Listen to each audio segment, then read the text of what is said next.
Hello guys, this is Don's Movies, and welcome to another Warcraft lore video. Today I will be talking about Hakkar the Soulflayer. Hakkar is one of the most evil creatures on Azeroth and is largely known as a subject of worship by the trolls. So without further ado, let's get into the lore.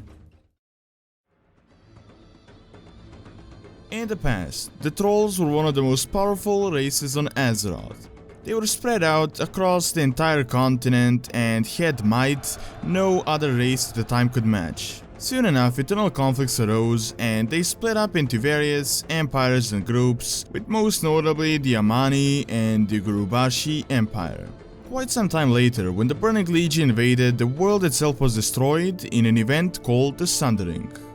The trolls were heavily affected by this. They got split up into different chunks of land, and soon enough they were nothing but a shade of the once mighty troll empire. The Gurubashi in particular were driven to ruin as death and famine set in, so in a desperate attempt to regain lost power, they turned to ancient mystical forces to aid them. Hakkar the Soulflayer heard the call and saw this as an opportunity for himself. He taught the Gurubashi secrets of blood magic and helped them achieve greatness that they once had. They managed to extend their civilization throughout most of Stranglethorn Vale and also on certain islands of the South Seas. Yet, things weren't as bright as they thought. Hakkar had his own agenda and demanded souls to be sacrificed to him daily. However, his demands quickly escalated and he grew impatient with his followers known as the Hakkari. He wanted to get into the physical world as soon as possible, where he could drain the blood of his victims by himself. The Hakkari were horrified by this, but a small extremist faction called the atal'ai decided to fulfill his wish. Before they could complete the summoning, the trolls rose up in a revolt against the evil Lua, and they managed to destroy his avatar. The atal'ai were driven almost to extinction, with only a small group escaping into the Swamp of Sorrows. The Hakkari also suffered a similar fate, even though they did fight against the atal'ai, and soon enough they joined them in their purpose. At an unknown point in time, they built a Temple of Atal'Hakkar in the Swamp of Sorrows in another attempt to summon Hakkar. However, Ysera and the Green Dragonflight learned of this, and she sent her forces that would ultimately smash the temple, leaving it in ruins.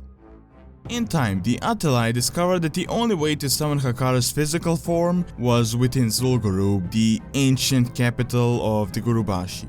This time they actually did manage to summon him, and surprisingly enough, remnants of the Gurubashi Empire who once fought him also gathered in Zul'Gurub as the last attempt to reach their former glory.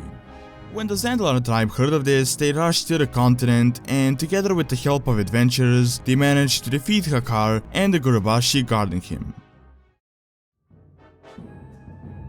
With the recent events of the Cataclysm, the tides have turned. The Zandalari, who have aided the Horde and the Alliance in the past and who have fought the Gurubashi, now changed their outlook on the world. Led by a prophet by the name of Zul, they called all of the representatives of the known troll tribes. The trolls, heavily affected by another shattering of the world, were desperate and wanted to unite in an attempt to restore their former glory of the once mighty troll empire. All of the big tribes such as the Gurubashi and the Amani gladly accepted, with only Zul'jin declining. Brothers, hear us now! We Zandalari have returned to reclaim the former glory of our people. To see trolls retake the lands that are rightfully ours. And to crush any foolish enough to stand in our way. From the wreckage of the Cataclysm, the Troll Empire will rise again! Once again, Hakkar was the main part of the troll plan for power. At first, his remnants were brought to the sunken Temple Atal'Hakkar again, but due to the defeat of his avatar, his remains, along with the collected blood, were transported to Zul'Gurub.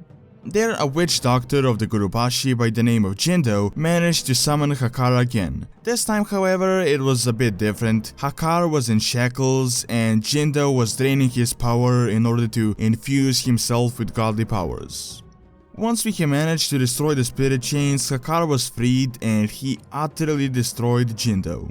The exact fate of Hakkar is unknown at this point, but we do know that he is not dead and that he will most likely return at some point in the future.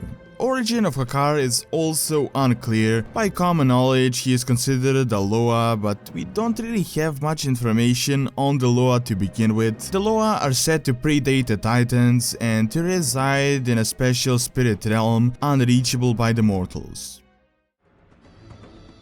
Using voodoo magic, the trolls bring in sacrifices and they get powers in return. Usually for most Loas, these sacrifices are small tributes, but in case of Hakkar, it meant daily sacrifices of living souls. On the other hand, there is also speculation floating around that Hakkar is actually a son of an old god, meaning that he might not even originate from this world or was born during the time the old gods ruled over Azeroth. None of this is really confirmed, but taking in all the hints we have received throughout the years, it does make a certain amount of sense. Alright, that is all I have for this video. Do leave your suggestions for future lore videos, and also don't forget to like and subscribe as it really helps out the channel and keeps all the videos going. And thanks a lot for taking time out of your day to watch this video, and see you next time.